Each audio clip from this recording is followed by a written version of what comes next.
FINA has established a new maximum water temperature of 31 degrees Celsius or 87.8 degrees Fahrenheit. I'm here with Ashley Twitchell, and we're here to listen to her impressions of these new rules. Ashley, you swam in Shanghai at the 2011 FINA World Champs, and the water temperature was near 31 degrees Celsius. Have you ever thought of water in terms of Celsius before? I haven't. Before getting to Shanghai, I knew the water was going to be pretty hot. Wasn't sure exactly how warm. And then once we got there, pretty much everyone was talking about it in terms of Celsius. And for me and most of the Americans, it doesn't really mean much to us. And even since then, other competitions I've been to, I've gotten the hang of it a little bit more. But still, if it's really cold water, they'll say the temperature, and I'm like, oh, that's probably not that bad. It still doesn't mean a ton to me in Celsius. Definitely more used to it in Fahrenheit. And you saw the world's best open water swimmer compete in the 25K race the day after you won your gold in the 5K pursuit. Can you describe that day and how warm was it out? The day of both my team pursuit 5K and the individual 5K, both days were definitely very warm. A little overcast though, so not bright sun. And for both races we swam pretty early in the morning. I think it was 8 a.m. or 9 a.m. And for the 5K, that's only an hour swim. So we were done by, I'd say, 10 at the latest. The sun wasn't, too strong yet. But the water was definitely extremely warm. And you can definitely notice it while you're swimming. And definitely get overheated. But when you're in the middle of a race, you don't even notice that much. And when I got out of the individual 5K, my teammates and coaches were congratulating me and hugging me, and they were like, oh my gosh, you are so warm, and put ice packs on me. And then for the day of the 25K, it was even sunnier out, the sun was shining down the swimmers, and they started early too. I think they started at 7 or 8, but their race is 6 hours, so they're swimming right into midday, the hottest part of the day, with the sun literally shining right down on them. And our coaches didn't even really want us out there watching because it was so incredibly hot and muggy. And I can't imagine having swum the 25K, being in that water temperature with that air temperature as well.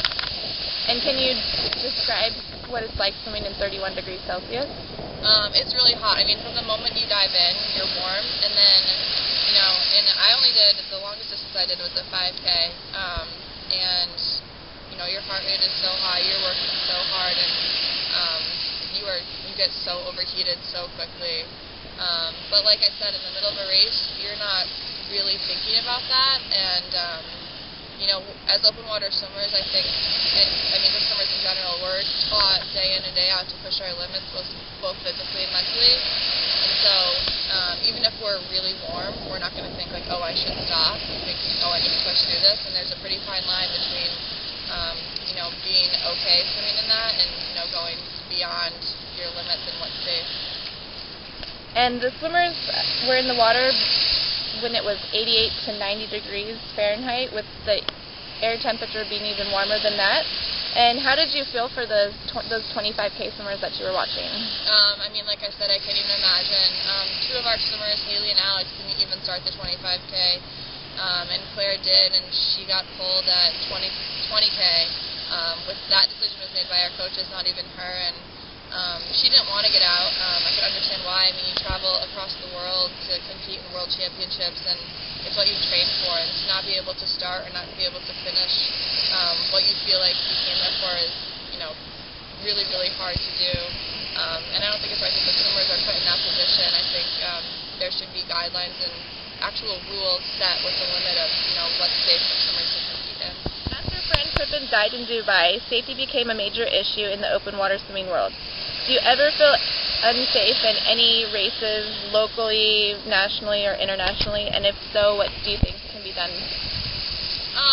I think there's so many factors of open water swimming. It's hard to make a race, perfectly safe. With the whole boat issue, it's a little difficult because you don't want too many out there with all the swimmers. They can get really close. But at the same time, you do want a lot of, water safety boats out there to, in case something goes wrong. So that's a pretty tough balance, but I think they've done pretty well for the most part. Sometimes boats do get a little too close, I think. And in terms of water temperature, I definitely think a maximum needs to be set, and I think what it is right now is probably too high, and they need to measure, if it's close to the maximum, I think they need to measure very often.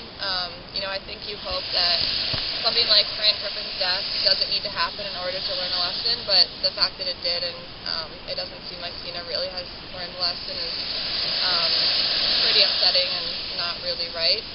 So I think that can definitely be done, and it would be an easy fix and easy solution. Thanks for sharing, Ashley. Thank you.